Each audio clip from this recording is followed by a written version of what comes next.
bəzi bacarıqlarımda əskikliklər hiss edirdim. Açığı desəm, hər iki universitetdən qəbul gözləmirdim. Bu biraz gülməli səslənə bilər, amma insan gərək özünə bələd olsun. Müraciət eləmək, qəbulu gözləmək asan imiş. Əksinə bu qəbuldan sonraki proses daha çətin idi mənim üçün. Və congratulations sözünü görəndə həqiqətən çox həyəcanlandım, çox duyğulandım. O an Desinlər ki, qəbul alsam necə bir reaksiyalar verəcəm. E-mail adresi açırsan, o adres açanda da çox sevinmişdim. Amma bu prosesdə mənim üçün ən çətin olanı həmin şirkətin CEO-sunu LinkedIn-də tapdım. Əvvəlki podkastları izləmişəm və demək olar ki, hər kəs eyni tövsiyəni verir. Və hətta bir şey deyim sizə, mən red flag.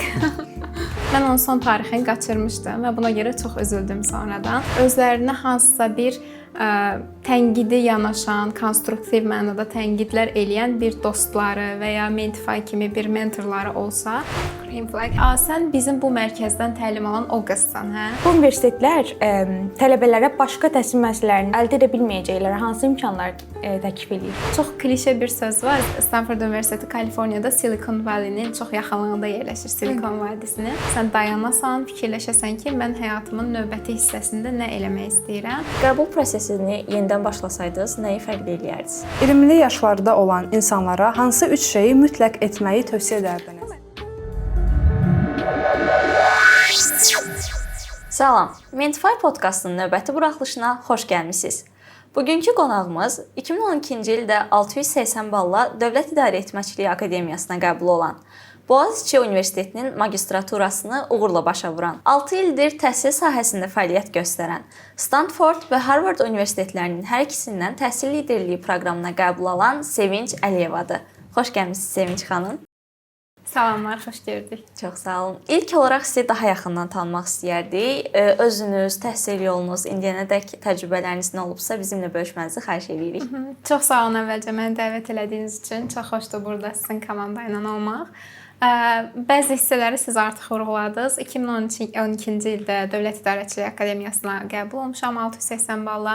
Beynəlxalq münasibətlər ixtisası üzrə təhsil almışam. Sonrasında Türkiyədə Boğaziçi Universitetində beynəlxalq idarə etmə üzrə magistr təhsilimi davam elətdirmişəm. Oranı da birinciliklə bitirərək və 2019-cu ildən etibarən də artıq 6 ildir ki, təhsil sahəsində çalışıram. Həmişə beynəlxalq əməkdaşlıqlar, təhsildə layihələrin idarə olunması bu istiqamətlərdə fəaliyyət göstərmişəm. Və ötən il artıq fərqinə vardım ki, biraz komfort zonamdayam, yeni nəsə etmək lazımdır. Özümdə bəzi bacarıqlarımda əskikliklər hiss edirdim. Ona görə də qərara verdim ki, yeni bir magistr təhsili alım və Stanford Harvard universitetlərinə müraciət elədim. Çox gözəl, uğurlu olmasını arzulayıram hər iki universitetə də qəbul prosesinizin. İndi komanda yoldaşlarımız sizə digər suallarını təqdim edəcəklər, o formatda davam edəcəyik. Siz həm Harvard, həm də Stanford Universitetindən qəbul almağı bacarmısınız. Dünyanın ən nüfuzlu universiteti tərəfindən seçilmək necə bir hissdir? Açığı desəm, hər iki universitetdən qəbul gözləmirdim. Bu prosesdə mənə yaxşı bir fürsət oldu ki, ətrafımdakı insanların mənlə bağlı düşüncələrini öyrəndim. Mən hardasa 5-6 nəfərlə paylaşmışdım müraciət prosesimi və hamı deyirdi ki, hə, rahat olun, sus da ikisindən də qəbul alasan, sən seçməyib kimi seçəcəklər, belə şeylər deyirdilər və mən bir növ həmin müddət ərzində ətrafımdakı insanların məni necə gördüyünü də öyrəndim. Özüm isə içəridə belə suallarım var idi ki, görəsən necə olacaq. Amma hər iki universitet tərəfindən seçilmək həqiqətən insana öz biraz potensialını göstərir ki, mən əslində nələr eləyə bilərəm və daxilən də çox motivasiya eləyir. Bir də əlavə bir sualım da olacaqdı ki, iki universitet arasında seçim edərkən hansı meyarlara əsaslandınız və nə üçün Harvard deyil, məhz Stanford Universitetindən təhsil almağa qərar verdiniz?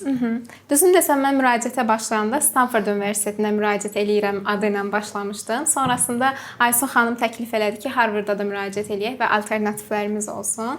Mən ümumiyyətlə öz bütün təhsil yolumda vahid bir hədəf qoyub onun arxasınca getməyə xoşlamışam. Məsələn, birinci təhsilim də magistr təhsilimi Boğaziçi Universitetində oxumuşam və orada yalnız bir universitetə müraciət eləmişdim, yalnız bir proqrama müraciət eləmişdim. Ona görə əslində ən başda ağlımda sadəcə Stanford var idi. Amma təbii ki, Harvarddan da qəbul alandan sonra Harvardın bildiyimiz kimi həm brend adı, həm universitetin bütün dünyada məşhurluğu biraz məndə belə suallar yaratdı ki, görəsən hansını seçim. İlk olaraq həmin ərəfədə həm Stanford, həm də Harvardda oxuyan müxtəlif insanlarla danışdım. Elə Aysun xanımın özü və digər bir neçə tanıdığım azərbaycanlı və bir növ onların təəssüratlarını öyrəndim. İkinci olaraq mənim üçün daha əhəmiyyətli olan proqramların özü idi. Ona görə də çalışdım ki, universitetlərin adını biraz kənara qoyum, proqramlara baxım ki, o proqramlarda mən nə öyrənəcəm və ikisi bir-birindən nə ilə fərqlənir. Daha sonra biraz şəxsi xüsusiyyətlərimə də baxdım. Mən belə o introvert, ekstrovert qoysaq, introvertə biraz daha yaxın tərəfdəyəm və bilirəm ki, Harvardda proqramlarda kohortlar çox böyük olur. Məsələn, 100-dən çox insan olur. Stanfordda mənim qəbul olduğum proqramda isə cəmisi 20 nəfərlik kiçik bir kohort idi. Düşündüm ki, mən orada özümü daha yaxşı ifadə edəcəm, insanlarla daha dərin münasibətlər qura biləcəm. Bir də Stanfordda məsələn 20 nəfərlik bir qrupda professorun səni tanımağı, görməyi, onun yaddaşında qalmağın daha asandır, nəinki 100 nəfərin arasından.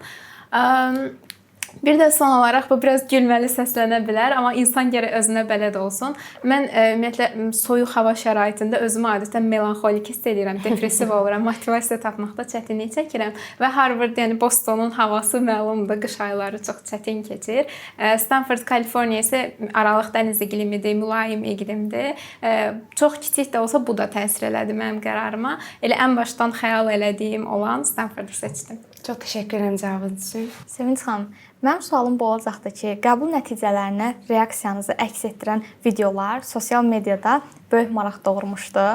Həmin anlarda hansı hissləri keçirdiniz və ağlınızda ilk olaraq nələr keçdi? Hər iki universitetin cavablarının açıqlandığı tarixlər bəlli idi. Hətta bir forum var, Reddit, və orada bütün dünyadan qəbul olan tələbələr, qəbul prosesində olan tələbələr öz fikirlərini bölüşür və bir yerdə gözləyirdik cavabları. Stanford Universitetinin cavabları açıqlananda gecə saat 5 idi və hardasa 5-6 saat əvvəldən o qeydiyyat qəbul üçün müraciət etdiyim səhifə biraz dəyişmişdi. Artıq bilirdik ki, orada cavablar yayımlanacaq. Mən bunu gecə saat 11-də gördüm və yoldaşıma dedim ki, mən bu gecə yatası deyiləm, sən mən gözləmə, mən səhərə qədər yəqin ki, həyəcandan yata bilməyəcəm. Və həmin o forumda Braziliyadan müraciət edən başqa bir xanım da var idi. Eyni proqrama müraciət eləmişdi. Biz səhərə qədər ondan danışmışıq. Görəsən necə olacaqdı, görəsən qəbul olacaq, almasaq nə edəcəyik kimi. Səhər saat 5-də isə artıq göründü ki, cavablar açıqlanır. Yoldaşımı çağırdım ki, gəl sən də bir yerdə mən açanda bu qəbul səhifəsini, sən də mən video çək, bu reaksiyanın qalmağını istəyirəm. Həmin səhifəni görəndə, congratulations sözünü görəndə həqiqətən çox həyəcanlandım, çox duyğulandım. O an yəqin ki, yaddaşıma həkk oldu və o bir ömür yadımda qalacaqdı. Və gecə saat 5 olmasına rəğmən bütün sevdiyim insanlara göndərdim ki, baxın mən qəbul almışam. Harvard Universitetlərinin cavabları isə ondan bir həftə sonra axşam saatlarında açıqlandı. Onda da çox sevinmişdim, çünki ikisini də gözləmirdim, ikisinin də müsbət nəticə almağı. Sevinmişdim, duyğulanmışdım, amma bununla bir yerdə mən həmişə belə next step, növbəti addım nədir, nə etməliyəm indi mən, orada biraz getmişdim.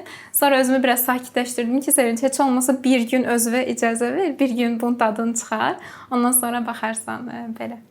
Çox sağ olun cavabınız üçün. Deməli, Sevinç xanım, mən xatırlayıram ki, həm də Ramazan ərəfəsi idi. İmsak üçün oyanmışdınız çox güman ki, həm də. Mən Gəncədən Bakıya gedirdim, avtobusdaydım və xəbərinizi eşitdim. Həmin gün o qədər çox xoşbəxt olmuşdum ki, və gecə yatmamışdım, amma yuxum qaçmışdı ki, Sevinç xanım qəbul alıbdı. Sonra sizin o reli falan var, hansı ki, səhifənizə keçid eləsələr görə bilərlər. O qeyd elədiniz ki, video çəkməsini xahiş eləmişdiniz yoldaşının. Əminəm ki, maraqlı olar çoxları üçün bu vizualizasiya üçün ki, baxsınlar və manifestləsinlər ki, qəbul alsam necə bir reaksiyalar verəcəm. Ona görə bunu qoyarıq bir yerlərə inşallah. 22 dekabr saat 11:00 Stanfordda olan müraciətimi tam bir ay sonra tamamladım. 28 fevral gecə saat 5.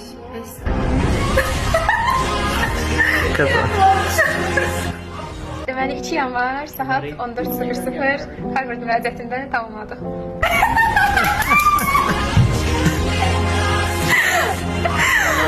Bugünkü podkastımın sualı bundan ibarət olacaq ki, Stanford Universitetinə qəbul təklifini təsdiqlədikdən və Harvard Universitetinə imtina cavabı verdikdən sonra hansı mərhələ başlayır? Və düşünürəm ki, qəbul prosesi bununla bitmir, əksinə yeni bir mərhələ başlayır və bu mərhələdə tövsiyələriniz nədən ibarət olar? Çox yaxşı sualdır bu. Təşəkkür edirəm. Çünki son zamanlarda ətrafımdakı insanlara deyirəm ki, müraciət eləmək, qəbulu gözləmək asan imiş. Əksinə bu qəbuldan sonrakı proses daha çətin idi mənim üçün. Nəyə görə çətin idi? Birincisi həm işimlə bir yerdə 9-6 bir işim var və işlə bir yerdə bütün bunları izləmək bir qədər çətin olur. İkincisi ümumiyyətlə bilmirəm bu sadəcə Stanford Universitetinə aiddir yoxsa bütün universitetlərə verdiyim suallara cavab olaraq mənə ya 50 səhifəlik bir təlimat, ya bir bələdçi, ya nəsə bir informasiya göndərirlər ki, bəs özün oxu, buradan cavabı tap. Düzdür, mən yoldaşım deyir ki, məsələn, süni intellektə at, o sənin üçün qısaltsın, amma burada hər zaman əhəmiyyətli bir informasiyanı itirmə riski olur da. Ona görə mən hamısını özüm oxumağa çalışırdım və kifayət qədər oxu yükü başladı mənim üçün. Ondan sonra qəbul prosesindən sonra standart bəzi addımlar var ki, universitet bunu göndərir to-do list kimi. Stanford olan bir e-mail adresi açırsan, o adresi açanda da çox sevinmişdim. sevinç@stanford.edu. O belə xəyalımdakı sanki bir şeyi görürdüm. Sonrasında universitetin müxtəlif təlimləri var. Data təhlükəsizliyi ilə bağlı çox ehtiyatlı olmaq lazımdır. Bununla bağlı bir kurs göndərilmişdi. Daha sonra xaricdə yaşayarkən kimsə səni narahat eləyərsə, harassment və s. bu tip hallar olarsa, bununla necə başa çıxmaq və nələr etmək lazımdır, belə bir kurs göndərmişdilər. Sonra Stanford Universitetinin özünün bir yay məktəbi var. Adı yay məktəbi olsa da sentyabrın əvvəlindədir və burada bizi maraqlandıran müxtəlif mövzularda kurslar seçə bilirik. Orada mən career coaching ilə bağlı karyeranı necə müəyyən etməlisən, özünü necə bir professional bir insan kimi yetişdirməlisən, belə bir kurs seçmişəm. Onun hazırlıqları gedir. Bəli. Uğurlar sizə. Çox sağ olun, təşəkkür edirəm. Ondan sonra riyaziyyat kampı göndəriblər ki, əgər orada riyazi əsaslı hansısa bir dərs, tədqiqat dərsi götürmək istəyirsənsə və statistika keçmişin yoxdursa, mən bakalavrda keçməmişəm statistika dərsi, onunla bağlı riyaziyyat kampına qoşulmalısan. Amma bu prosesdə mənim üçün ən çətin olanı bizim bakalavr diplom və transkriptin ekvivalentliyini tanıdaraq ora göndərmək lazım idi. Və Amerika universitetləri müxtəlif şirkətlərlə işləyir. Bəzilərində bir neçə option verirlər ki, bu şirkətlərdən hansısa biri ilə transkriptini tanıt və bizə göndər. Stanford Universitetində isə yalnız bir dənə şirkət var idi, World Education Service və onların çox qatı şərtləri var idi. Transkript bizə yalnız bu üsullarla gəlməlidir, yalnız bu formada gəlməlidir. Əks halda biz tanımayacağıq. Mən burada İdarəçilik Akademiyası ilə danışırdım. Orada onlarla və onların istədiyi formada buradan almağa çalışırdım. Elə oldu ki, gedib çatmağa bir qədər gec oldu. Çünki poçtla göndərmişdik və mən artıq çox həyəcanlı idim ki, görəsən gecikəcək universitetin çünki deadline var idi. Həmin anda mən başladım, həmin şirkətin CEO-sunu LinkedIn-də tapdım. Ona yazdım. Xahiş elədim ki, bəs mən təqaüd proqramına müraciət etməliyəm, mənə kömək eləyin. Və sağ olsun, demək olar ki, 2 gün ərzində mən məsələmi həll elədilər. Ona görə əslində bu proses özü də mənə çox şey öyrətməyə başladı. Proaktiv olmaq, məsələləri tez həll eləməyə çalışmaq. Amma bir tərəfdən də çox stressli idi, nə yalan deyim.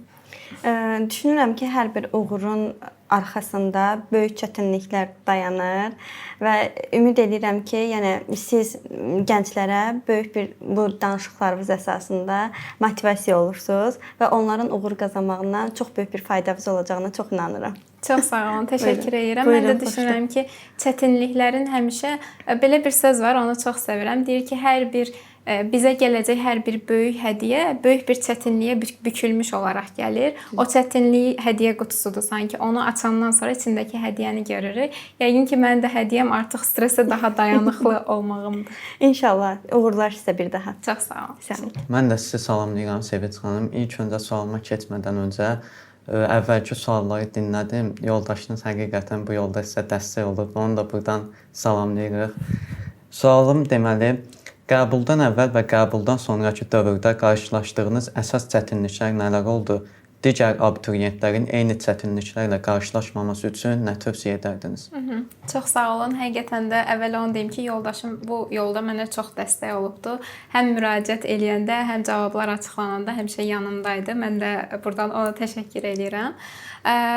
Əsas tövsiyəm bundan ibarət olardı ki, erkən başlamaq. Mən əvvəlki podkastları izləmişəm və demək olar ki, hər kəs eyni tövsiyəni verir, erkən başlamaq. Erkən başlamaq o insana o rahatlığı verir ki, artıq sənədlərin hazırdır və daha stressiz şəkildə müraciət prosesindən keçə bilirsən. Bir də mənim кейsimdə mən Stanford Universitetinin çox yaxşı bir təqaüdü var idi, Knight Hennessy Scholarship və təqaüdün həm miqdarı çox idi, həm ümumiyyətlə sadəcə təqaüd deyildi, başqa imkanları da var idi.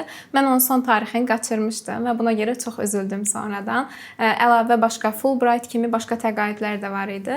Mən gec başladığıma görə o təqaüdlərə müraciət şansımı itirmişdim. Ona görə abituriyentlərə əsas tövsiyəm birincisi o olar ki, erkən başlamaq. İkinci o olar ki, bəzən tələbələr görürəm, xaricdə təhsil almaq arzusunda olurlar və müraciətə başlayandan sonra ingilis dili öyrənməyə və ya sertifikat almağa çalışırlar. Yəqin ki, ediləcək ən yaxşı addımlardan biri də ingilis dili məsələsini qısa müddətdə həll edib, artıq o sertifikatı alıb, çünki sertifikatların 2 il keçərlilik müddəti var da, ondan sonra müraciətə başlamaqdır. Çünki müraciətdə kifayət qədər çox sənəd var ki, onlara əmək verməlisən. Eyni anda ingilis dilinə də hazırlaşmağa çalışanda biraz ikisi çətin olur, əməyin fokusun bölünmüş olur.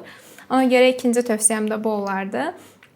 Üçüncüsü isə özlərinə hansısa bir tənqidi yanaşan, konstruktiv mənada tənqidlər eləyən bir dostları və ya Mentify kimi bir mentorları olsa, proses çox asanlaşacaq onlar üçün.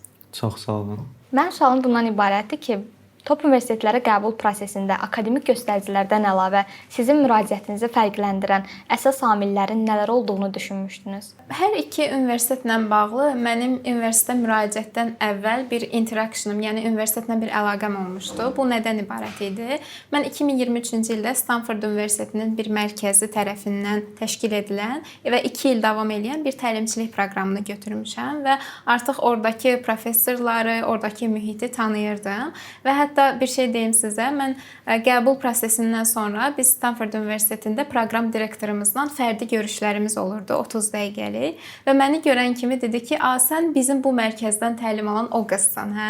Yəni bu mənə onu göstərir ki, onun yaddaşına artıq həkk olub. Deyir, hətta mən özüm bizim belə bir mərkəzimiz olduğunu bilmirdim. Sən formanda görəndən sonra girdim, baxdım ki, bizdə belə də bir mərkəz var. Orada çünki çoxdur mərkəzlərin sayı. Ona görə düşünürəm ki, universitetlə əvvəlcədən hansısa bir əlaqə olmağı çox önəmlidir. Həmçinin Harvard Universitetində də tibb məktəbinin bir professoru var və mən onun da bir təliminə qəbul almışam, hansı ki, çox rəqabətçil bir təlim proqramıdır.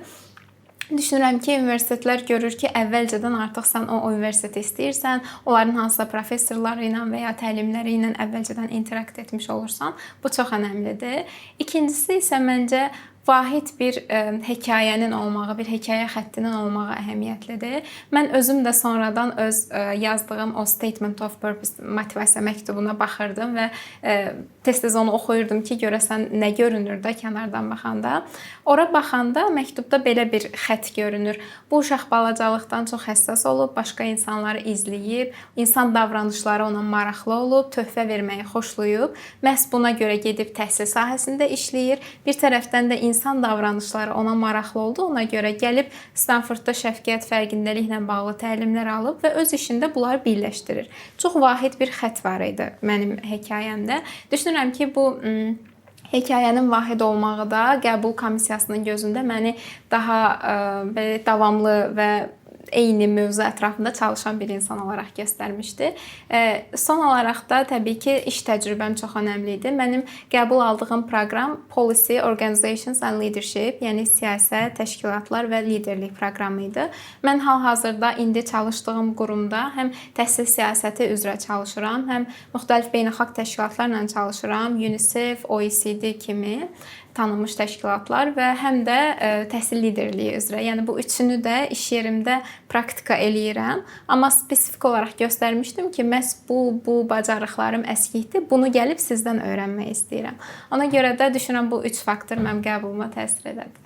Əslində siz özünüz də daha yaxşı bilirsiniz ki, belə top universitetlərə müraciətdə bir personaj formalaşır onların gözündə və məncə düşünürəm ki, sizin o məktubda qeyd etdikləriniz, formda qeyd etdikləriniz həqiqətən onlarda xoş təsir bağışlayıb. Çox sağ olun məlumatlar üçün. Təşəkkür Buyurun, edirəm. təşəkkür edirəm. Salam Sevinç xanım, xoş gördük sizi. Mənim sualım ondan ibarət idi ki, hal-hazırda bir çox gənclər top universitetlərdə təhsil almaq istəyirlər. Bəli, sizcə gənclərin təhsillərini dünyanın top universitetlərində davam etdirilməsi onlara hansı üstünlükləri qazandırır? Və bu universitetlər tələbələrə başqa təhsil müəssisələrini əldə edə bilməyəcəkləri hansı imkanlar təklif eləyir? Məncə top universitetlərdə təhsil almaq birincisi hansı istiqamət üzrə təhsil alacaqsınızsa, hansı ixtisas üzrə, həmin ixtisas üzrə dünya səviyyəsində müzakirə olunan mövzular, debatlar, bir növ bunların mənbəyinə getmiş olursunuz. Adətən o top universitetlərdəki professorlar tərəfindən başladılır bunlar. Birincisi bu çox əhəmiyyətlidir. Yəni bütün müzakirələrdən, baş verən yeniliklərdən ilk siz xəbərdar olacaqsınız. İkincisi, həmin universitetlərdə çalışan insanlar da adətən öz sahələrində ən qabaqcıl insanlar olur, yeniliklər gətirmiş insanlar olur. Sizin məhz elə professorlardan dərslər alma imkanınız olur. Üçüncüsü, çox klişe bir söz var və doğru olduğunu düşünürəm ki, ətrafındakı 5 insanın ortalamasısan sən və orada ətrafınızdakı 5 insan məhz top universitet tərəfindən seçilmiş 5 insan olur və ya 10 insan olur və siz istər-istəməz ora adaptasiya olursunuz. Hətta həmin anda bu xaricdə oxuyan tələbələr arasında çox yayılmış bir halda imposter sindrom, yəni özünü ora aid hiss eləmirsən ki, mən niyə buradayam, onlar məndən daha yaxşıdır. Hətta bunu hiss eləyən halda belə sən özün də fərqində olmadan o insanlara yavaş-yavaş uyğunlaşırsan və bunu ancaq öz ölkənə geri qayıdıb özünü orada görəndə başa düşürsən ki, mən nə qədər inkişaf eləmişəm. Həmçinin top universitetlərin müxtəlif tələbə fəaliyyətləri, klubları, layihələri olur və bunlar biraz artıq bir mədəniyyət halını almış olur. Uzun müddət bir mədəniyyət halını alıb artıq oturmuş bir sistem var. Bunlardan faydalanmaq imkanı əldə etmiş olurlar. Çox təşəkkür edirəm. Növbəti sualım ondan ibarət idi ki, siz klublar və sair vurğuladınız. Məsələn, yeni bir tələbə kimi, yeni belə freshman olaraq hansı klublara məsələn üstünlük verə bilərlər? Öz bakalavr təhsilimi xatırlamağa çalışıram ki, o vaxtlar mənə ən çox nə kömək eləmişdi. Birincisi, mən ingilis dili ilə bağlı bir conversation club var idi. Oxuduğum Dövlət İdarəçiliyi Akademiyasında ora qoşulmuşdum. O məndə həm biraz təşkilati bacarıqları inkişaf elətdirmişdi, həm də təbii ki, dil bacarıqlarımı inkişaf elətdirmişdi. İkincisi, debat kluba qoşulmuşdum. Debatların özünün məntiqini çox sevməsəm də, öz danışığımı və özümü ifadə bacarığımı inkişaf elətdirməyə mənə kömək eləmişdi. Məncə əsas məsələ tələbələr özlərinə baxa bilər ki, məndə hansı bacarıqlarım əskikdir. Bunu bəzən özümüz çox görə bilmirik, yaxınlarımızdan soruşa bilərik. Ən yaxın güvəndiyiniz bir dostunuzdan soruşa bilərsiniz ki, səncə mən nəyi daha yaxşı eləyə bilərəm? O bacarıqlara fokuslanaraq onları harda inkişaf elətdirə bilərsinizsə, o klublara qoşulmaq olar. Çox təşəkkür edirəm. Sağ olun. Növbəti sualımız ondan ibarətdir ki, Stanford Universitetində təhsil almaqda əsas gözləntiləriniz nələrdir? Universitetdə hansı akademik, peşəkar və sosial imkanlardan yararlanmağı planlaşdırırsınız? Yəqin ki, bu suala verəcəyim cavab biraz daha erkən, yəni 20-li yaşlarda magistr oxumağa gedən tələbələrdən daha fərqli olacaq. Çünki artıq 31 yaşım var və iş təcrübəsi ilə gedirəm. Mən birinci magistr təhsilimdə akademik göstəricilərimə çox önəm verirdim və universiteti 4 üzərindən 4 ortalama ilə bitirmişəm. Yəni bunu demək kifayətdir ki, ancaq kitabxanada olurdum, kitabxanada yatıb dururdum. Düzdür, onun faydasını çox görmüşəm. Akademik nəticələrimin yaxşı olmağı bəlkə də elə indi mənə qəbula kömək eləyib. Amma bu dəfə, yəni ikinci artıq magistr təhsilimdə, bu yaşımda və iş təcrübəsi ilə magistr təhsilimdə mən də biraz əvvəl dediyim o digər tələbələrə verdiyim tövsiyə kimi özümdə əskik olan bacarıqlarımı müəyyən eləmişəm. Bir, əskik olan bacarıqlarımı, iki, müasir dünyada öyrənmək istədiyim bəzi bacarıqları. Məsələn, bunlardan biri süni intellektlə bağlıdır. Özümlə bağlı hissələrdən biri networking, yəni şəbəkə qurma bacarığıdır. Bunları inkişaf elətdirə biləcəyim yerlər axtarıram hal-hazırda Stanford Universitetində. Mütləq ki, orada bilirsiniz, Stanford Universiteti Kaliforniyada Silicon Valley-nin çox yaxınlığında yerləşir, Silikon vadisinin və orada müxtəlif startaplar var, hansılar ki, sırf təhsil sahəsi ilə məşğul olanlar mənə maraqlıdır. Həmin startaplardan birində iş təcrübəsi qazanmağı açığı çox istəyirəm. Həm Silikon vadisinin bir növ o iqlimini dadmaq, orada olmaq, o insanları görmək, müşahidə etmək, bunu çox istəyirəm. Həm də orada iş təcrübəsi qazanmağı çox istəyirəm. İkinci olaraq yəqin ki, bu dəfə akademik göstəricilərimə əhəmiyyət verməklə bir yerdə sosial həyatıma da daha çox önəm verəcəm. Yenə həmin ərazidə hiking klubları var ki, təbiətdə yürüşlərə çıxa bilirsən və ya bir neçə günlük haralarasa gedə bilirsən tələbələrlə. Mütləq bunları yoxlamağı düşünürəm. Yəqin ki, əsas məqsədim Stanford Universitetində akademik və sosial anlamda balanslaşdırmaq olacaq oradakı həyatımı. Çox sağ olun cavabınız üçün. Növbəti sualım isə ondan ibarətdir ki, müəyyən iş təcrübəniz var sizin və həmin iş təcrübənizin sizin magistratura təhsili almaq üçün müraciətinizdə hansı üstünlükləri oldu sizin üçün? Çox yaxşı sualdır. Əvvəlcə buna görə təşəkkür edirəm. Mən özüm tələbələrlə danışanda həmişə onlara tövsiyə edirəm ki, bakalavrı bitirəndən sonra çalışın biraz iş təcrübəsi qazanın, ondan sonra magistra müraciət etmək barədə düşünün. Çünki iş təcrübəsi əvvəla sənə nəyin maraqlı olduğunu öyrənməyinə kömək eləyir ki, mənə bu istiqamət daha maraqlıdır. İkincisi, özündə əski olan bacarıqları iş mühitində daha rahat görürsən. Bir var ki, hər şey nəzəriyyədir, oxuyursan, imtahan verirsən. Bir də var ki, sən real həyatda gedirsən insanlarla işləməyə və orada özünü daha yaxşı görə bilirsən. Həm istədiyin şeyləri, həm səndə əski olan tərəfləri daha yaxşı görürsən. Üçüncüsü isə mənim kontekstimdə mən müxtəlif beynəlxalq təşkilatlarla işləyirəm və yalnız Azərbaycanda yox, ümumiyyətlə beynəlxalq mühitdə təhsillə bağlı nə baş verir, bunların artıq fərqindəyəm və nələr müzakirə mövzusudur, gələcəkdə hansı bacarıqlara malik olan insanlara ehtiyac olacaq. Bunları daha yaxşı gördüyüm üçün müraciət edəcəyim proqramı, ixtisası, orada öyrənəcəyim bacarıqları, götürəcəyim dərsləri, bunları seçmək mənim üçün daha asan olur. Ağlımda artıq konkret bir profil var ki, gedib orada nələr və nələr üzrə öz profilimi yaradacağam. Ona görə də iş təcrübəsi biraz daha müəyyənlik qazandırır. Yəni magistrla bağlı ki, daha fikirləşmirsən, gedəcəm, orada nə edəcəm, hansı kluba qoşulum, hansı dərsi götürüm, kimlə əlaqə saxlayım. Onlar daha müəyyən olur. Sadəcə onun arxasında gedib və eləyirsən. Yəni bir növ iş təcrübəsi sizə kömək edir ki, həm də magistratura təhsilinizi hansı sahədə davam etdirəsiniz? Düzdür? Bəli, həm hansı sahədə davam etdirməyi düşünə bilərsiniz. Çünki bəzən olur ki, bakalavrda təhsil alırsan və düşünürsən ki, bu sahəni mən çox sevirəm. Sonra gəlirsən real iş dünyasına və görürsən ki, yox, mən buna o qədər də xoşlanmırmışam. Və bu çox yaxşı bir andır insan həyatı üçün. Həmin anda artıq istiqamətini dəyişdirə bilərsən, ikinci təhsil düşünə bilərsən və ya magistrda bir balaca daha fərqli istiqamətə gedə bilərsən. Ona görə də iş təcrübəsi çox əhəmiyyətlidir. Mən də belə planlaşdırıram və özümə də çox maraqlı oldu. Bu sualın cavabını tapmaq istəyirdim. Çox sağ olun. Təşəkkür edirəm. İnşallah faydalı olur. Çox sağ olun. Digər sualım ondan ibarət olacaq ki, məzun olduqdan sonraki dövr akademik və peşəkar planlarınız varmı və gələcəkdə hansı sahədə fəaliyyət göstərmək istəyirsiniz? Çox sağ olun. Bu da maraqlı sualdır. Mən artıq 6 ildir ki işləyirəm və işimdə indiki halda biraz komfort zonasında hiss eləyirdim özümü. İşlərimi rahatlıqla bitirə bilirdim. Məni çox inkişaf elətdirmirdi. Ona görə bu 1 illik təhsilim mənim üçün bir növ həm də fasilə olacaqdı. Düşünürəm orada fikirləşməyə çox vaxtım olacaq ki, mən indi bundan sonra hansı istiqamətə davam eləmək istəyirəm. Mən indi mid-career professional gedirəm də, yəni karyerasının biraz ortalarına yaxın olan bir əməkdaş kimi gedirəm və bu çox yaxşı bir andır ki, sən dayanasan, fikirləşəsən ki, mən həyatımın növbəti hissəsində nə eləmək istəyirəm.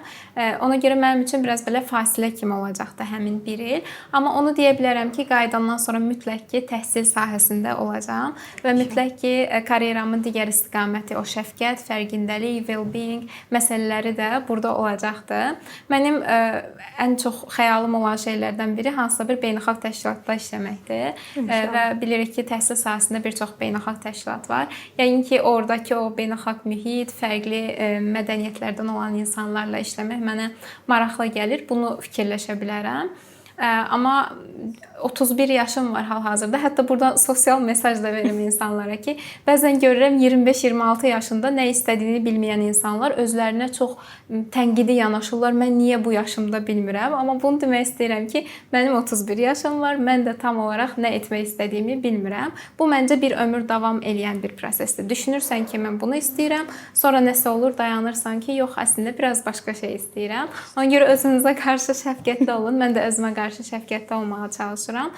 Bir də ümumiyyətlə arada bir müddət işləyəndən sonra dayanmaq və nə etmək istədiyini düşünmək çox əhəmiyyətlidir. Çünki mən bu işimin digər tərəfi şəfqət mentorluğu tərəfində 35, 40, 45 yaşında insanlarla işləyirəm və buna bəzən midlife crisis də deyirlər də, orta yaş krizi ki, insanlar artıq başlayır, baxır ki, mən indiyə qədər nə eləmişəm, bu həyatımın heç bir anlamı olmayıb, niyə bu işi görmüşəm, niyə burada qalmışam? Elə bir yerə gəlib çıxmamaq üçün o karyeranın başlanğıcında, ortasında dayanmaq və düşünmək məncə çox əhəmiyyətlidir. Mən də özüm üçün bir növ o 1 il ərzində onu eləməyi planlaşdırıram.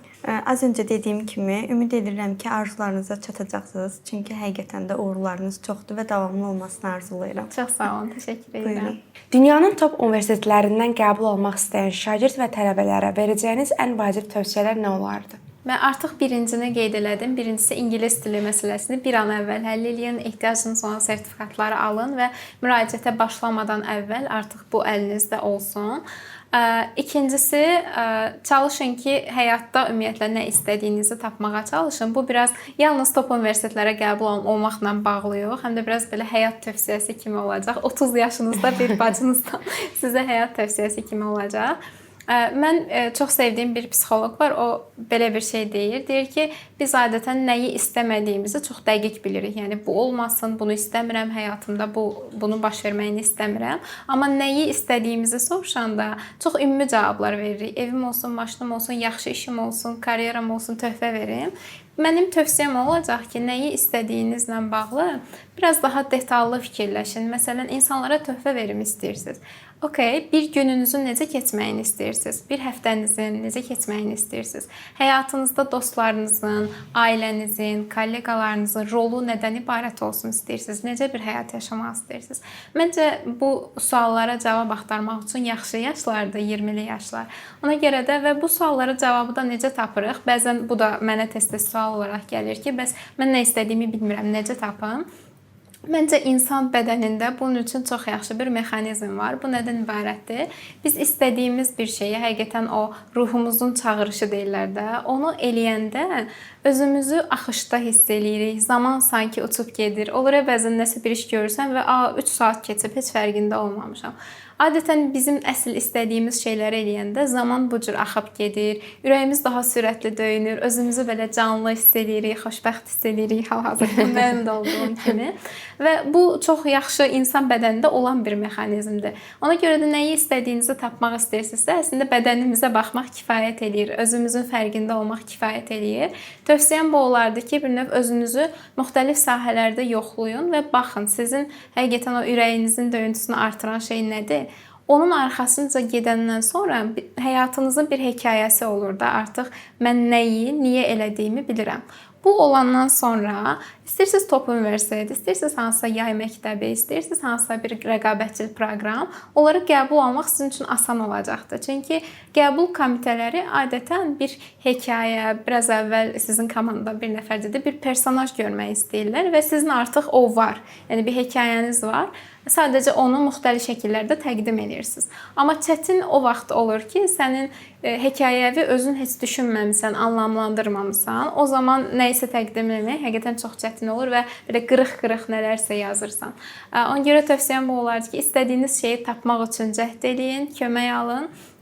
İstədiyiniz şeyi tapandan sonra da onun arxasınca gedin. Əlva sualım bu olacaqdı ki, top universitet qəbul zamanı şagirdlərin və tələbələrin elədiyi ən böyük səhv nədir sizin düşüncənizcə? Birincisi sadəcə xaricə çıxım gedim adı ilə müraciət eləmək. İkincisi gec başlamaq. Üçüncüsü tələm-tələsik, çox üzərində düşünməmiş müraciətlər etmələri və bəzən həmin müraciətləri çox da peşəkar olmayan insanlara həvalə eləmələri. Belə tələbələr mənə bəzən yazır və hətta mən elə bir tələbə tanıyıram ki, özü müraciət prosesi haqqında heç nə bilmədən bütün prosesi başqa bir şirkətə həvalə eləmişdi. İxtisasları belə bilmirdi ki, onun adına hara müraciət ediblər. Ona görə də düşünürəm ki, məqsədli olmaq, nə istədiyini bilmək və prosesin məsuliyyətini öz üzərinə götürmək. Yəni yekun məsul olan şəxs özün olmaq çox əhəmiyyətlidir. Çox təşəkkür edirəm cavabınız üçün. Sevinç xanım, qəbul prosesində və ondan sonrakı prosesdə ən çox nədə çətinlik çəkmişdiniz? Yəni heç düşündünüzmü ki, bu proses mənim üçün çox stressli keçdi və yaxud da ki, bundan sonrakı etaplar belə maraqlı şəkildə cavablar gözləmiş oldunuz? Bu barədə danışa bilərsiniz. Məndə daha çox planlaşdırılmış şəkildə və dəstəkli şəkildə getdiyinə görə çox çətinlik yaşadığım deyəcəyim bir şey olmamışdı. Bir də xatırlayıram, kiçik bir çətinlik universiteti araşdırarkən olmuşdu. Bizim o Graduate School of Education web səhifəsi var və demək olar ki, oradakı hər şeyi artıq əzbər bilirəm. O qədər detallı baxmaq lazımdır ki, professorların backgrounduna qədər, götürəcəyin dərslərə qədər orada çox məlumat oxumalı və çox şey öyrənməli olursan. O hissə biraz çətin olmuşdu. Bir də daha əvvəl dediyim kimi gec müraciətə başlamağım məni biraz stresi salmışdı. Bəs heç belə ümumiyyətlə necə deyək ki, trik olaraq həmin sayta baxdıqda nəsə asan bir yol kəşf etmişdinizmi ki, məsələn informasiyalara baxıram. Çünki vaxt çox gedir. Məsələn Top Universitet saytı olsun, yəni fərqi yoxdur universitet saytının. Sadəcə olaraq belə deyək, o zaman məsələsi də vardı ki, araşdırma hissələri. Bu necə planlaşdırmışdınız belə tam olaraq? Deməli mən birinci olaraq mütləq universitetin mission and vision, missionuna və vizyonuna baxıram. Ümumiyyətlə bu universitet özü necə bir profil cızır, nəyi göstərmək istəyir insanlara. Stanford bu baxımdan özünü necə ifadə edir? Birinci ona baxmışdım. İkincisi, son 3 ildə qəbul alan tələbələrin profillərinə baxmışdım. Bunu bəzi universitetlər açıq yayımlayır, bəziləri yayımlamır. Bizim universitet yayımlamışdı və mən girib orada bütün tələbələrin tək-tək backgrounduna, onların hansı faktorlar təsir eləmiş ola bilər onların qəbuluna, bunlara baxmışdım. Sonra bilirsiniz ki, bu top universitetlərdə kohortlar formalaşdırılarkən müxtəliflik çox önəmlidir. Onlar eyni profildən 5 insanı bir yerə yığmaq istəmirlər. Ona görə də mənə burada bu forumlar demişdim, Redditdə orada müraciət edən tələbələr bu çox kömək eləmişdi. Çünki mən azı bir 7 nəfər tapmışdım orada ki, məndən eyni kohorta, eyni yerə müraciət eləyir və onların backgrounduna baxırdım ki, orada olmayan mən nəyi göstərə bilərəm. Ona görə də mən hamıya tövsiyə edirəm həmin forumlardan istifadə eləməyi və bir növ öz rəqiblərinizi, bəlkə yoldaşlarınızı, bəlkə də rəqiblərinizi bilirsiniz oradan və özünüzü necə fərqləndirə biləcəyinizi oradan seçə bilərsiniz. Son olaraq da bu bilmirəm mənim qəbuluma təsir etdi və ya etmədi. Ona görə belə əminliklə tövsiyə kimi verə bilmərəm. Amma mən universitetin və xüsusilə də bizim Graduate School of Education-ın bütün sosial media səhifələrində, yəni Instagram-dan tutmuş LinkedIn-ə qədər çox aktiv idim. Amma bu saxta bir aktivlik deyildi ki, mənə qəbul verin. Həqiqi mənada onların paylaşdıqlarına rəylər verirdim, paylaşdıqları mənə maraqlı gəlirdi. Məsələn, nəsə bir məqalə paylaşırlar, mən onu oxuyurdum və onunla bağlı rəyimi yazırdım, Instagramdan kommentlər və s. Düşünürəm ki, biraz belə oradan da özümü göstərmiş oldum onlara. Əslində çox maraqlıdır belə aktivlikdə. Mən o hissəni düşünməmişdim ki, sosial mediada aktivlik faydalı oldu bu həqiqətən. Mənim digər bir sualım bundan ibarətdir ki, nə zaman Amerika köçməyi planlaşdırırsınız? Yəni ki, artıq qəbul aldınız, yəni viza prosesləri və yaxud da ki, bu tip şeylər, bu haqqda məlumat verərsiniz. Deməli, bu hal-hazırda nə deyilir, yaralı yerimə toxunduğu söhbət oldu. Çünki hal-hazırda dövlət proqramının, təqaüd proqramının cavablarını gözləyirəm. Ümid edirəm ki, hər şey qaydasında getsə, bu ayın sonu və ya avqustun əvvəli artıq proqramın cavabları açıqlanacaq. Mən bu müddətdə nələr eləyirəm ki, daha o geri qalan prosesi sürətli şəkildə keçə bilim. Bunlardan birincisi viza məsələsidir təbii ki. Mən artıq viza ilə bağlı hər şeyi araşdırmışam. F1 vizası alacağam, yoldaşım üçün F2 vizası alacağıq. Onların şərtləri, nələr tələb olunur, bunları artıq bilirəm. Və universitetin mənə xüsusi bir forma verməyi lazımdır vizaya müraciət üçün. Bunun üçün nələri yükləməliyəm və s. bunları da artıq bilirəm. Yəni biraz məlumat olaraq hər şeyə hazırlamışam özümü ki, cavablar açıqlanan kimi next steplərim aydındır. İkinci olaraq universitetin xüsusi tələbləri var. Bunlardan biri sağlamlıqla bağlıdır. Bizdən sağlamlıq arayışı və arayışın içində spesifik testlər istəyirlər. Bunlar arasında hepatit, vərəm kimi belə bu tip testlər istənilir, peyvəndlər. Bunları harda, necə elətdirə bilərəm, ingilis dilində tərcüməsi necə olacaq? Bunların hamısını indidən fikirləşib öz beynimdə dəqiqləşdirirəm ki, müraciət davamında asan olsun. Son olaraq universitetin bir səhifəsi var. Orada bizdə bütün next addımlar yazılır. Tez-tez demək olar ki, hər gün baxıram o səhifəyə ki, nə eləmişəm, nə qalıbdı. Başda qeyd elədiyim 2 treyninq var. Data təhlükəsizliyi ilə bağlı, hərasment məsələləri ilə bağlı. Onları bitirməliyəm. Və hal-hazırda işlədiyim üçün bir tərəfdən də işlərimi təhvil təslim eləməyə çalışıram. Bütün bunlar bitəndən sonra və vizamı alandan sonra sadəcə geriyə qalacaq bilet alıb getmək.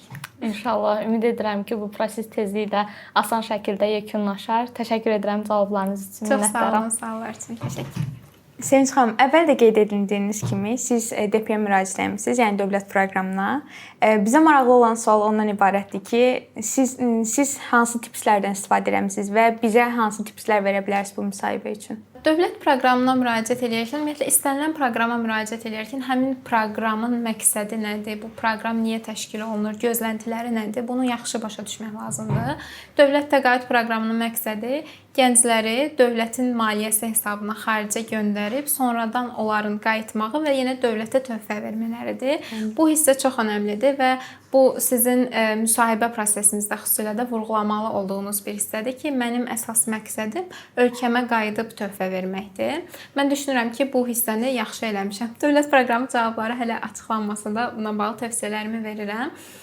İkinci olaraq sənədlərlə bağlı bütün detallı sənədlər və hansı formada hazırlanmalıdır. Dövlət proqramı öz səhifəsində paylaşır. Bütün sənədlərə keçid edib əslində orada detalları görə bilərsiniz və öz sənədlərinizi oradakı kriteriyalara uyğun hazırlayanda artıq yenidən düzəliş üçün sizə göndərilmir. Bir növ oradan vaxt qazanmış olursunuz. Üçüncü olaraq da müsahibəyə hazırlıq mərhələsi çox əhəmilidir.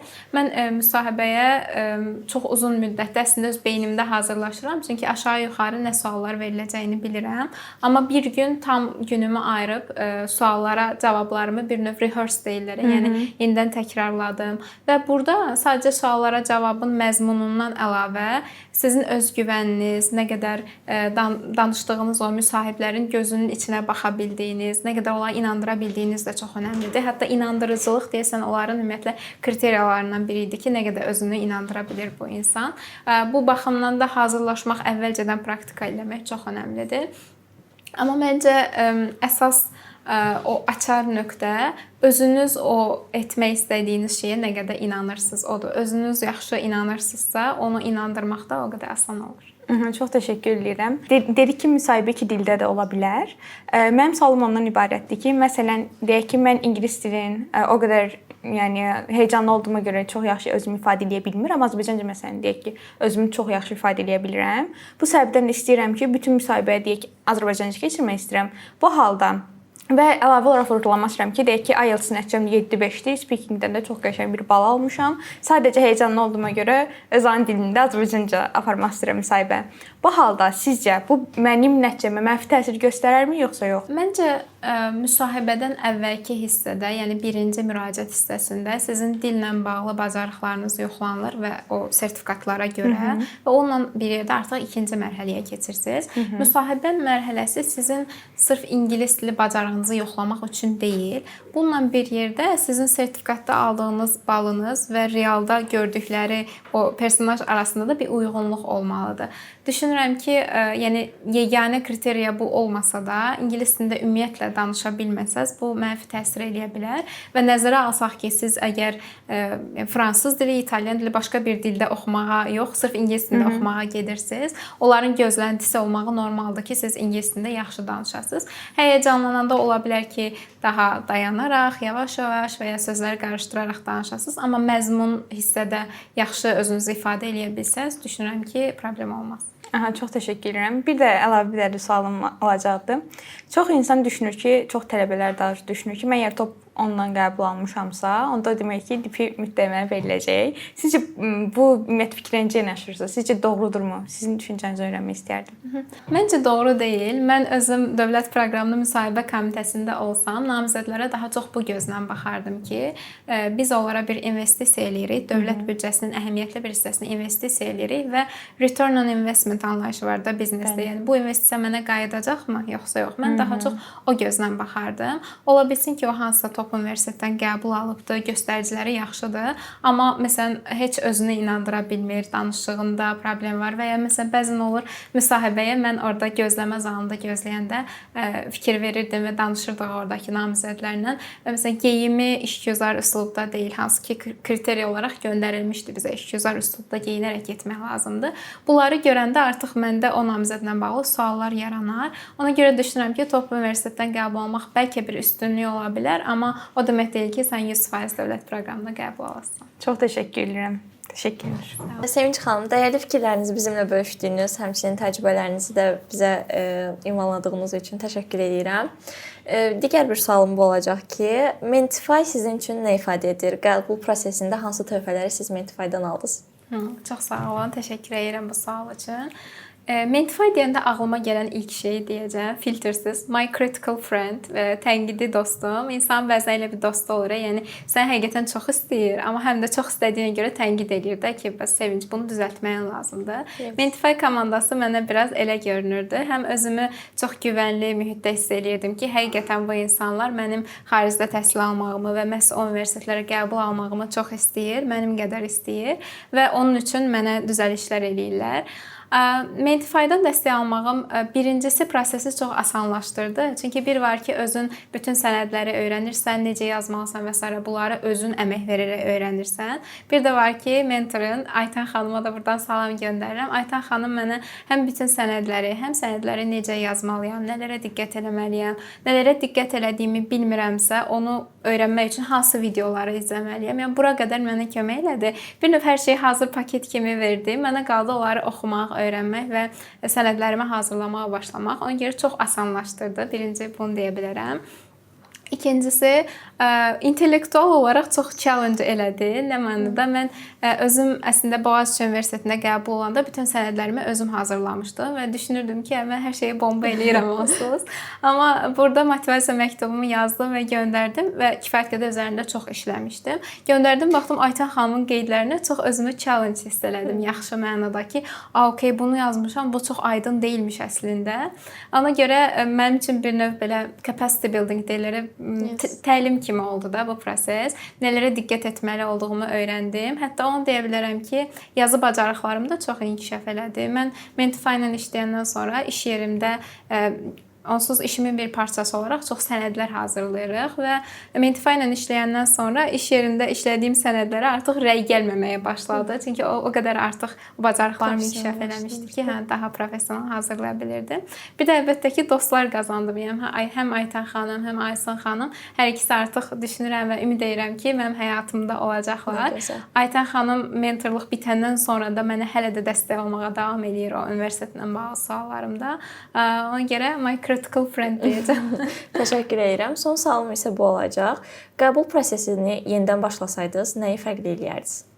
Fərqli eləyərəm deyəcəyim çox şey yoxdur. Yəqin ki, bu yaxşı əlamətdir. Çünki həqiqətən içimdə minnətdarlıq var və şükür eləyirəm bütün prosesə. Bir deyərdim ki, daha erkən başlayardım. İki deyərdim ki, ingilis dili sertifikatımı daha əvvəldən alardım və əlimdə hazır olardı. Orada bir də o təlaşla ona hazırlaşmazdım.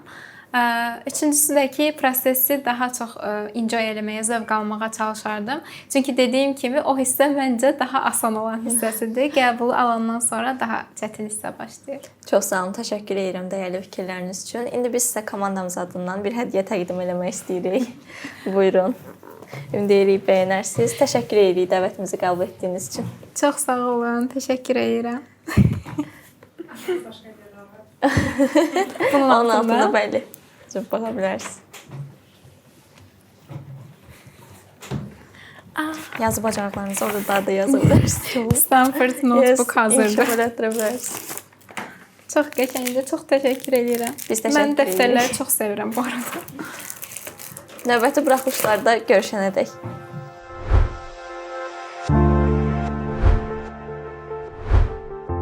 Deməli biz bir neçə gün öncə, podkastımızdan öncə bir sual Q&A paylaşmışdıq. Hansı ki izləyicidən gələn sualları qonaqlara verəcəkdik. İcazənizlə mən istəyirəm ilk sualımızı çəkim sizin üçün. Bir nəfər soruşur ki, təcrübəmizin top universitetlər üçün yetərli olub-olmadığını necə öyrənə bilərik? You will never know. Heç vaxt bilməyəcəksiniz. Elə bir insan yoxdur ki, gəlib sizə desin ki, bu kifayətdir, bu kifayət deyil. Bunu ancaq müraciət edərək bilə bilərsiniz. Ona görə də təcrübəniz hər nədirsə, onu yaxşı şəkildə ifadə edə bilib, yaxşı şəkildə ortaya çıxara bilirsinizsə, top universitetlərdən qəbul alma şansınız həmişə var.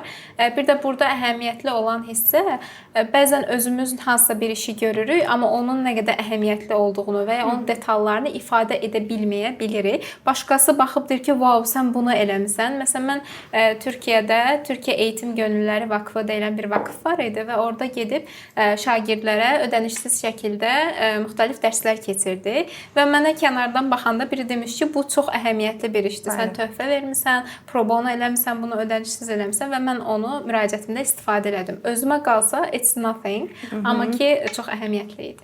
Deməli heç vaxt bilməyəcəksiniz. Axtarışa davam. Növbəti sualımız. Top universitetdə oxumaq nə qədər çətindir? Gün boyu oxuyub əzbər etməli oluruq. Top universitetdə hal-hazırda oxumamışam. Gələndən sonra buna cavab. Mən oxuyan biri kimi deyə bilərəm ki, əslində baxır hansı ölkədir. Amerikada belə deyil. Bizə project based, amma UK-də oxusa sən əzbərləmək, research aparmaq. Elə bilirəm. Növbəti sualımız. 20-li yaşlarda olan insanlara hansı 3 şeyi mütləq etməyi tövsiyə edərdiniz? Bu mənim öz sualımdır.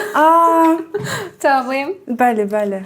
Birincisi, artıq 3-cü dəfədir deyirəm, ingilis dilini öyrənin və bir kənara qoyun. 30 yaşına gəlib ingilis dili öyrənməyə çalışmaq çox çətin olur.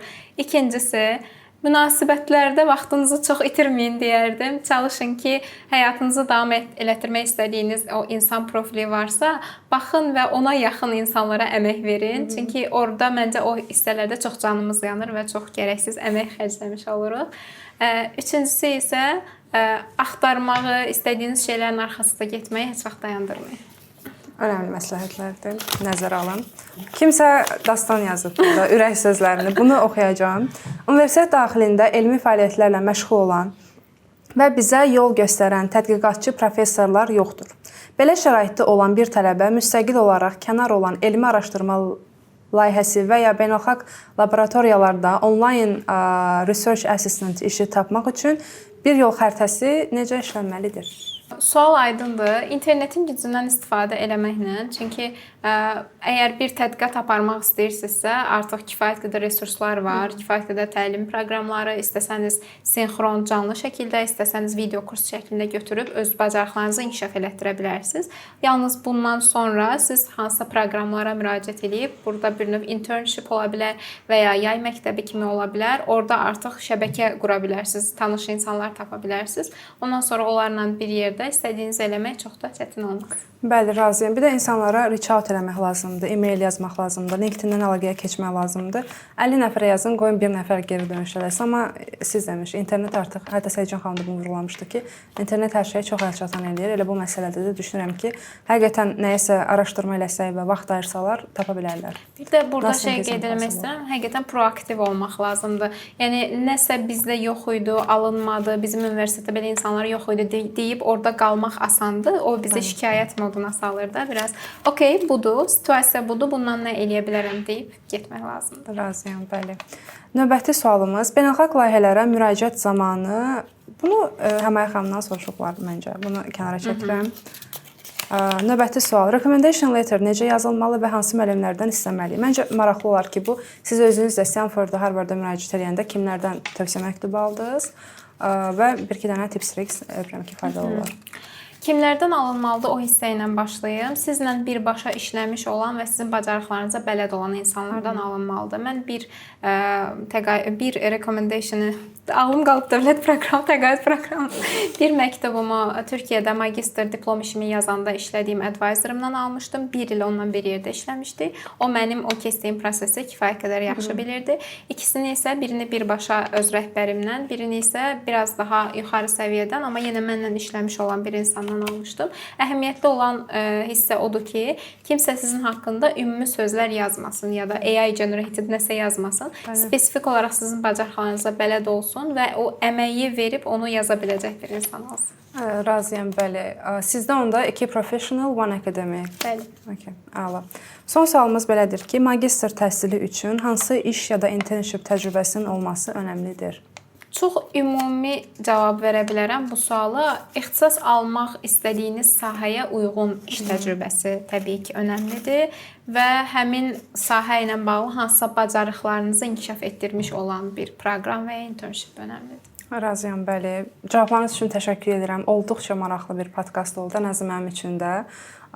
Dəvətimizi qəbul etdiyiniz üçün təşəkkür edirəm. İndi bizdə oyun hissəsi olacaq. Suallarla bağlı biz əslində bir çoxunu əhatə eləməyə çalışdıq mentorlardan daha doğrusu speaker mental mindsetdən çıxa bilməmişəm.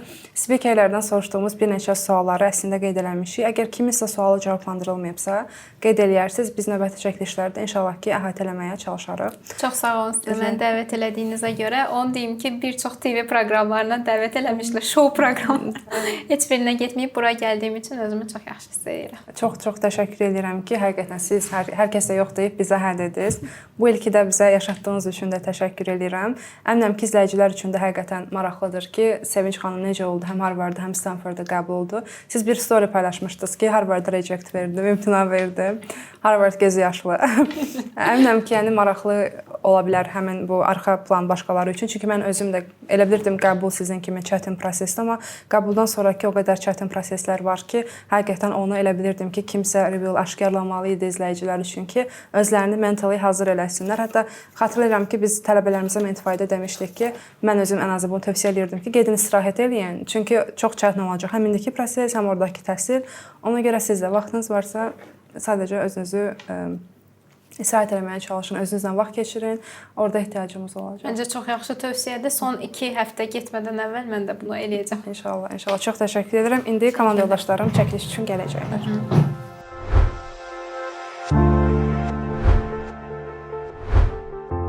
İstərdim oyunumuza keçid edim. Oyunun ümumi izahı belədir ki, biz suallar oxuyacağıq. Öz seçiminizə əsasən deyəcəksiniz ki, red flagdir sizin üçün, yoxsa green flag. Keçid edək. İlk sualımız, universitet və ölkə seçərkən yalnız sosial mediada gördüyün videolara əsaslanmaq. Red flag. Növbəti sual, müraciət etməzdən əvvəl universitetin rəsmi saytından qəbul şərtlərini və son tarixləri yoxlamaq. Green flag. Ölkəni yalnız məşhur və əyləncəli gördüyün üçün seçmək, yaşayış xərclərini araşdırmamaq. Red flag. Növbəti sual, təqaüd imkanlarını əvvəlcədən araşdırmaq və sənədləri son tarixdən xeyli əvvəl hazırlamaq. Green flag. Hərçənd ki, mən eləməmişəm, amma green flag. Tövsiyə edirik bunu. İxtisası şəxsi maraqlarına görə deyil, yalnız ailənin istəyi ilə seçmək. Çox açıq bir red flag. Növbəti sual, universitet seçərkən hazırki tələbələr və məzunlarla əlaqə saxlayaraq onların təcrübəsini öyrənmək. Bəli, və ya Mentify ilə işləyə bilərsiniz. Buradan sizə də tövsiyə Gizli edirik. Mentify reklamı. Reytinqi yüksək olduğu üçün proqramın məzmununu araşdırmadan universitetə müraciət etmək. Red flag. Çünki proqramda təhsil alacaqsınız. Düzdür, universitetdə təhsil alacaqsınız, amma əsas işiniz o proqramda təhsil almaqdır. Ona görə də mütləq eləmək lazımdır. Növbəti sual, bir ölkəyə getməzdən əvvəl təhlükəsizlik, nəqliyyat, iqlim və tələbə həyatı haqqında məlumat toplamaq. Bəli, green flag. Çünki mən də dedim, Kaliforniya mülayim iqlim olduğuna görə mənim seçmə səbəblərimdən biri də buydu. Sizə nəyin təsir etdiyini yaxşı bilməlisiniz. Ona görə də bunları da araşdırın. Allah. Bütün müraciətləri son günə saxlamaq və sənədləri yoxlamadan göndərmək. Red flag. Və son sual, yalnız bir universitetə müraciət etmək və alternativ seçimlər hazırlamamaq. Green flag. Çünki mən bunu eləmişəm. Bütün fokusunu bir universitetə vermək məncə okeydir. Amma əgər şübhəlisən ki, bu qəbul olmaya da bilərsən, onda alternativlər eləmək yaxşı olur. Onda bir növ həm red flag, həm də green flag ola bilər. İkisini də qaldı. Çox sağ olun, çox gözəl oldu oyun. Çox sağ olun. Təşəkkür edirəm, çox maraqlı idi. Təşəkkürlər.